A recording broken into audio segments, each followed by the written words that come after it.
Bab 31. Bekerja sama. Kini Bijard beralih menjadi penasehat hukum Gapin.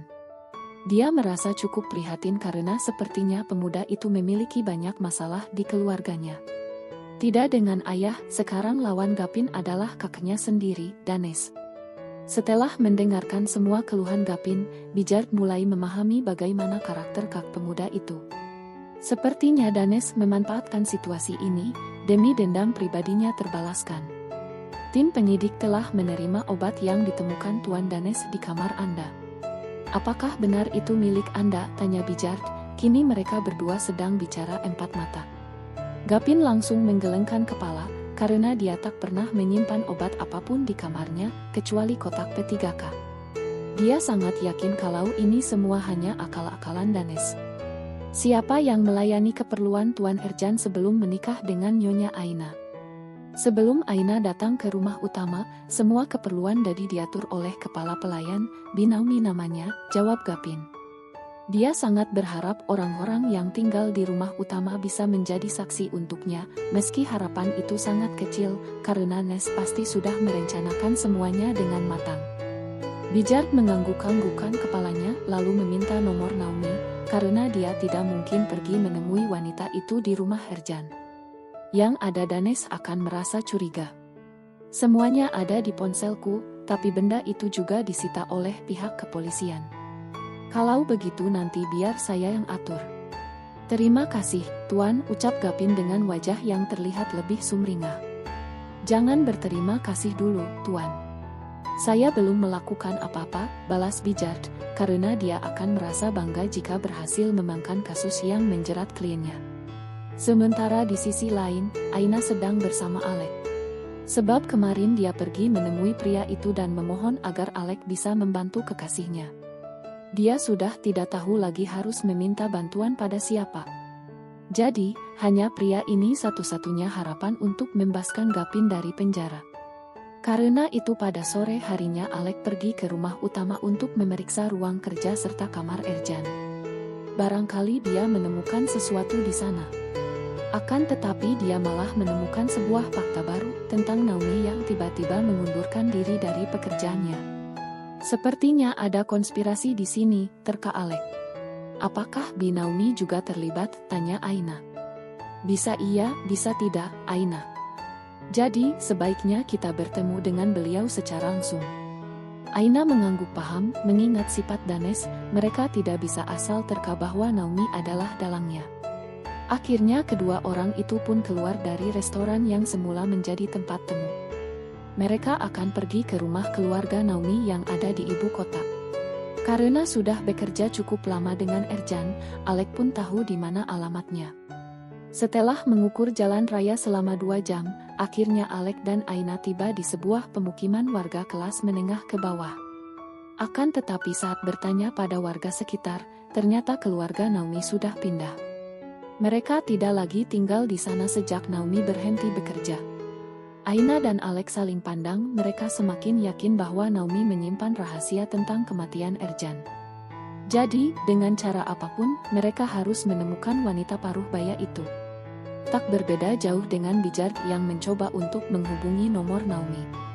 Dia juga tidak mendapatkan hasil apapun, sepertinya nomor itu sudah tidak dipakai. Pagi harinya, Bijard kembali menemui Gapin di penjara.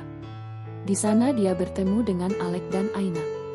Karena memiliki tujuan yang sama, yaitu membebaskan Gapin dari tuduhan Danes dan memecahkan kematian Erjan. Akhirnya mereka bekerja sama untuk mencari keberadaan Naomi. Bab 32. Terlalu meremehkan.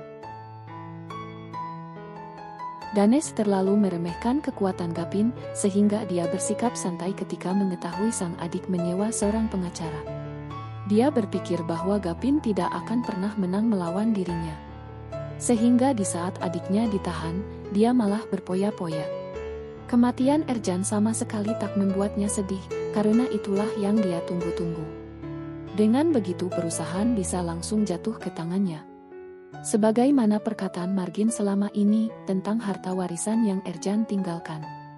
Sedikit pun dia tidak akan sudi harta itu jatuh ataupun terbagi. Karena bagi Danes, Gapin hanyalah sebuah kesalahan. Anak haram tidak pantas mendapatkan seperti apa yang dia dapatkan. Di sebuah klub malam, Danes memesan beberapa minuman, sementara di sisi kanan dan kirinya ada dua orang wanita yang melayaninya. Wanita seksi yang dapat dia mainkan sesuka hati, karena yang terpenting bagi mereka adalah uang. Kamu harus benar-benar menyingkirkan Gapin, karena dia akan menjadi kendala terbesarmu, sayang, ucap Margin, yang ternyata ada di sana juga. Dia sengaja mengajak Danes bertemu untuk memperingati putranya agar tidak lengah. Mommy tenang saja, masalah Gapin itu kecil. Sebentar lagi dia akan membusuk di penjara, sementara kekasihnya akan jatuh ke tanganku. Aku akan membuat dia hancur dalam satu waktu, hingga tidak sanggup untuk berdiri lagi, balas Danes seraya meraih gelas yang sudah diisi oleh minuman beralkohol. Margin tersenyum senang karena sang anak begitu percaya dengan ucapannya. Otak Danes seperti tak memiliki celah untuk mendengarkan orang lain, karena dalam hidupnya hanya sang ibu yang dia percaya. Cheers for tonic, ucap Margin seraya mengangkat gelasnya, begitu juga dengan Danes. Mereka terus meminum minuman itu hingga mabuk. Sementara itu, Bijard bekerja keras untuk membantah semua tuduhan Danes terhadap kliennya. Dan Alec yang bertugas untuk mencari keberadaan Naomi, mengerahkan seluruh anak buahnya. Pokoknya dalam waktu dekat, dia harus menemukan wanita paruh baya itu. Dan mengumpulkan semua bukti tentang kematian Erjan yang sebenarnya. Bukan hanya soal membebaskan Gapin, tetapi dia juga melakukan ini semua demi Erjan.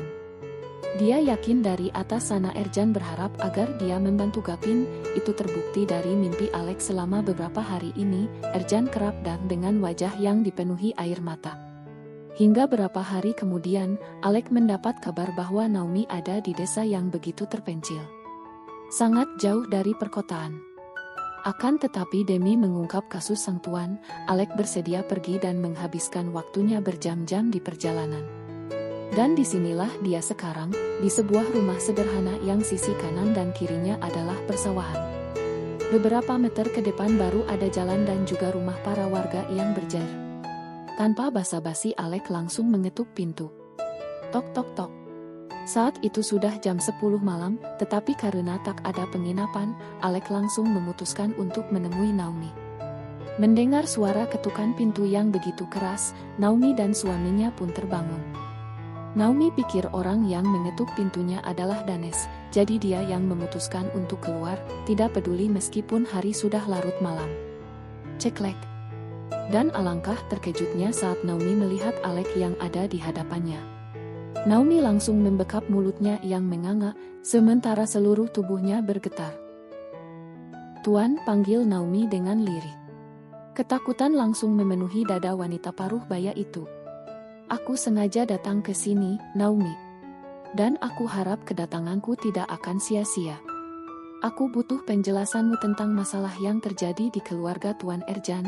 Kamu tahu sesuatu kan? Ujar Alec mengatakan dengan jelas apa tujuannya. Mendengar nama Erjan, seketika kaki Naomi terasa lemas, hingga tiba-tiba dia ambruk di hadapan Alec. Dia menangis sambil mengatupkan kedua tangannya di depan dada. Maaf, Tuan, maafkan saya, ucapnya sambil menangis terseduh-seduh.